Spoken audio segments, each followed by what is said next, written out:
Purihin ang Panginoon. Ito po ang inyong kaibigan kay Jesus, Brother Manny Bautista. Nasa loob po ako ng tahanan, tindahan, ni Sister Cheryl. Ito po, tignan po natin para makita nyo po, baka akala nyo. Ayan. Baka akala nyo. Masyado niya pong inferiority complex kasi daw po mataba siya. Ay, pinatataba siya ng Panginoon Diyos eh. Amen. Di po ba? Parang ako, sabi nila, tumataba ka. Aba, pinatataba ko ng Panginoon Diyos, kako naman. Siyempre, sino ba nagpapataba sa atin kundi ang Panginoon? Ano? Yan. Sige, bago po sa lahat, may hawak akong Bible. Poemen Bible. Ito ano, ang Biblia ng mga pastor. Ayun po. Ayan. Tayo po ay mag-aaral kahit sandaling mensahe lang po patungkol sa magandang balita ng ating Panginoong Jesucristo.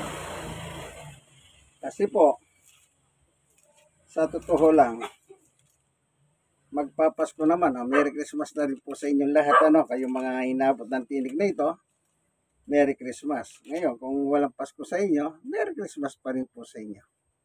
Huwag lang kayong magalit. Ano po? Meron pong nakasulat dito sa Bible. Tignan po natin yung sa Lucas. Ito po nakalagay, Lucas 1:26. Nang ika-6 na buwan ng pagdadalang taon ni Elizabeth, ang anghel Gabriel ay sinugo ng Diyos sa Nazaret, na isang bayan ng Galilea, upang kausapin ang isang dalaga ng pangalay Maria. Siya ay nakatakda ng ikasal kay Jose, isang lalaking buhat sa angkan ni David. 28. Lumapit ang anghel sa dalaga at binati ito, "Magalak ka, ikaw ay lubos na kinalulugdan ng Diyos. Sumasa iyo ang Panginoon." Sabi ng anghel Gabriel kay Maria. Okay? 29. Naguluan si Maria sa sinabi ng anghel at inisip niyang mabuti kung ano ang kahulugan ng ganung pagbati. 30. Sinabi sa kanya ng anghel, "Huwag kang matakot, Maria, sapagkat naging kalugod-lugod ka sa Diyos." 31. Makinig ka, ikaw ay maglilihi at manganganak ng isang sanggol na lalaki, at siya'y pangangalanan mong Jesus. 32. Siya'y magiging dakila, tatawaging anak ng kataas-taasan Diyos. Ibibigay sa kanya ng Panginoon Diyos ang trono ng kanyang amang si David, upang 33 maghari sa angkan ni Jacob magpakailanman. Ang kanyang paghahari ay walang katapusan. Ano po? Maliwanag po dito sa sinabi ni Gabriel, itong ipapanganak ni Maria ay anak ng kataas-tahasang Diyos. Ano po? Wala nang tatas po ron. Kataas-tahasang Diyos. Ang pangalan niya ay Jesus. At sabi rito, paghaharian niya. Meron siyang paghaharian. Akob. Yung Akob po, yung Israel yun. Yung bansang Israel, ang tawag noon, Akob. Jacob. Yan. 34. Paano po mangyayari ito? Gayong ako isang birhen? Tanong ni Maria. Nakapagtataka na naman, nagtaka si Maria. Kadalaga-dalagang babae. Sabihin pa naman ng anghel, magdadalang tao ka. Medyo nagtanong ang Maria. Paano mo mangyayari? 33. Sinagot ng anghel, sa iyo ang Espiritu at papailalim ka sa kapangyarihan ng kataas-taasan Diyos. Dahil dito sisilang mo ay banal at tatawaging anak ng Diyos. 36. Hindi ba't ang kamag-anak mong si Elizabeth ay buhog? Gayon may naglilihi siya at ngayon ika-6 na buwan na ng kanyang pagdadalang tao kahit na siya matanda na. 37. Sapagkat walang anumang bagay na hindi kayang gawin ng Diyos. 38. So, magot si Maria, ako'y alipin ng Panginoon at mangyari nawa sa akin ang iyong sinabi. Pagkatapos umalis na ang anghel. Ito po'y pahayag ng Diyos sa pamamagitan ng kanyang anghel na si Gabriel. Na ito yung tinatawag nilang unang pagdalaw ng Diyos. Unang pagdalaw ng Diyos sa pamamagitan ng kapanganakan ni Jesus, na yan naman ay isiniselebrate ng buong mundo. Kung tawagin po yan ay pangdaigdigang Kapaskuhan. Yan. Ngayon, may mga tao pong tumututol dyan. Ngayon, hindi naman natin sila sinasabing hindi marunong o marunong, whatever kung ano yung paniwala nila.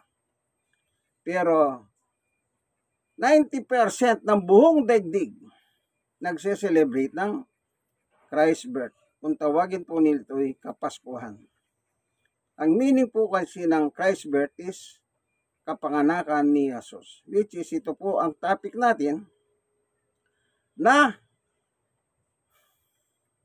isipin niyo po yan dalaga, magdadalang tao. Pero hindi sa pamamagitan ng similya ni Maria at ni Jose. Tandaan niyo po, walang bahagi sa laman at dugo si Jesus kay Jose at Maria. Sapagkat bago man pakasalan ni Maria, ni Jose si Maria, si nasumpungan pong nagdadalang tao sa pamamagitan ng Espiritu Santo. Ngayon, dito po nakasulat yan sa Mateo. Tignan natin. Sa 18, 1:18. Ito ang naganap ng ipinanganak si Jesucristo, si Maria na kanyang ina at Jose na nakatakda na magpakasal. Ngunit bago sila makasal, nagdadalang tao na si Maria sa pamamagitan ng kapangyarihan ng Espiritu Santo. Yon. The same story. Ano po? Subalit dahil isang matuwid na tao si Jose na kanyang mapapangasawa, tayo niyang malagay sa kahiyan si Maria, binalak niyang hiwalayan si Maria ng palihim. Alam niyo po, in history sa mga panahon po nila, at meron din po ako nakausap sa galing sa Middle East, yung babae at lalaki, pag nagpakasal po sila, at kapag tapos na yung kasal, at sila po ay nag-honeymoon, at kung nasumpungan po yung babae hindi na po virgin, hindi na siya virgin, ang gagawin ng lalaki, ipagsasabi niya na yung kanyang napangasawa ay hindi po virgin. So gagawin po ng mga tao noon, yung asawang babae na nagpakasal dahil hindi na siya virgin, kukunin siya, ilalabas po sa bayan. At ang gagawin nila, babatuin po hanggang sa mamatay. Yan po ang kanilang ugali noon. Kaya si Jose sabi niya, iwalayan ko na lang limito. Kasi, yung tradisyon po nilang ganon, sigurado, papatayin si Maria. Isipin mo nga naman, nagdadalang tao na. Kaya, nagpasya ang Jose, iwalayin ko na lang lihim ito. Hindi ko lang alam kung paano pag-iwalay. Ano po?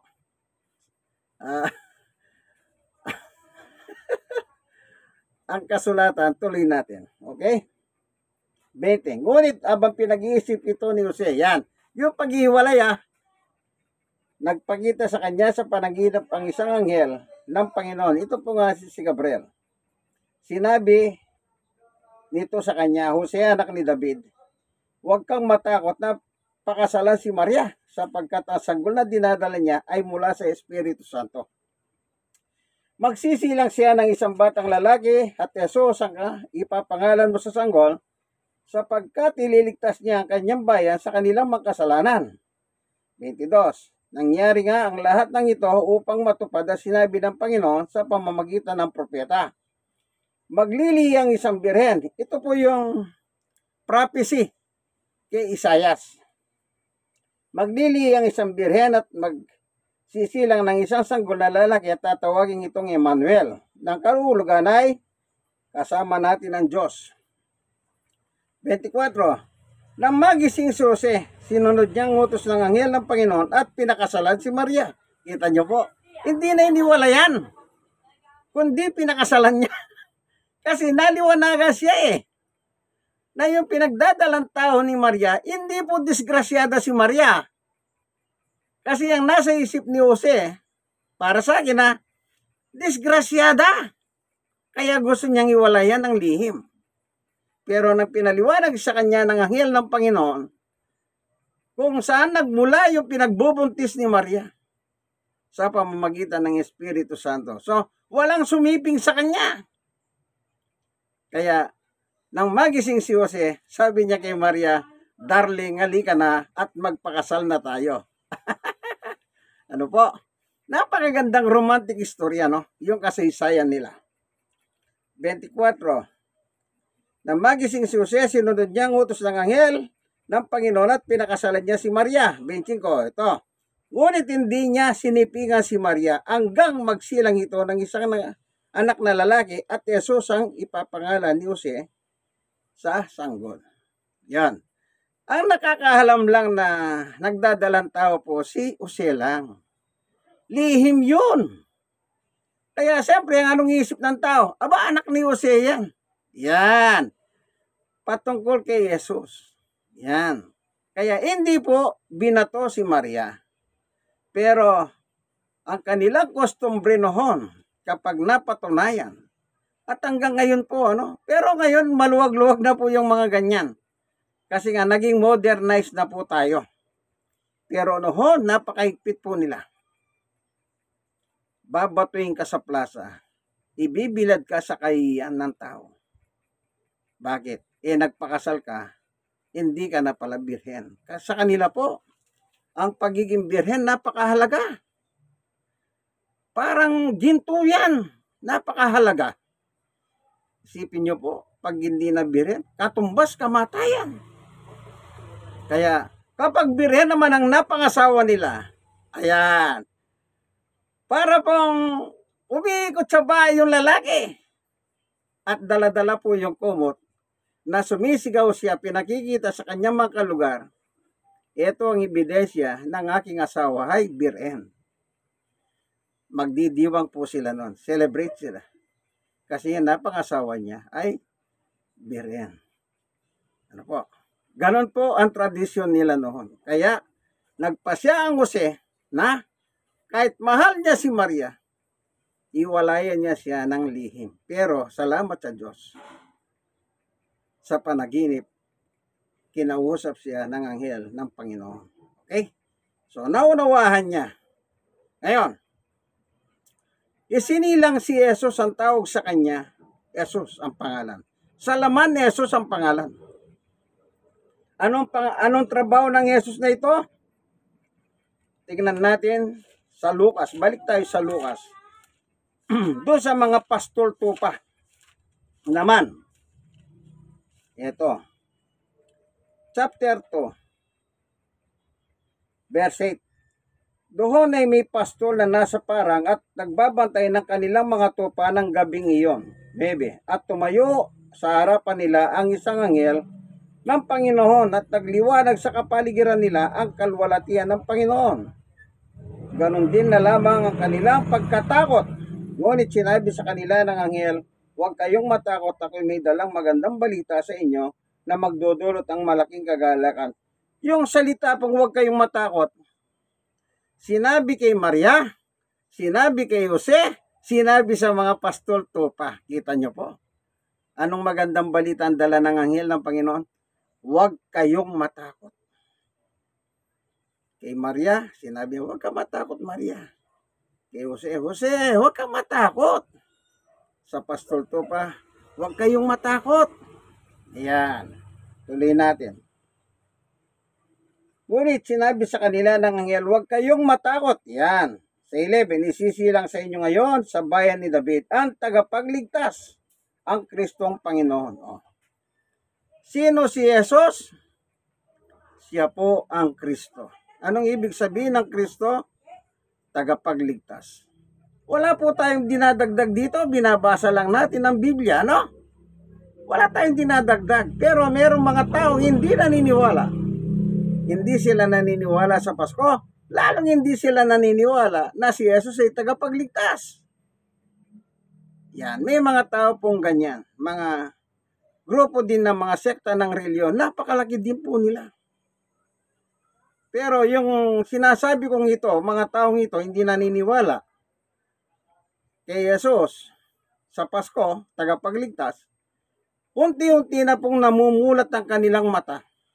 At nakikita ko po yung kanilang mga dating kasama na ngayon isinisigaw nila si Jesus. Opo, nangyayari na po ito ngayon. Napakarami na pong napapanood sa kanilang mga video na ipinangangaral nila ang Jesus ang tagapagligtas. Okay, tuloy.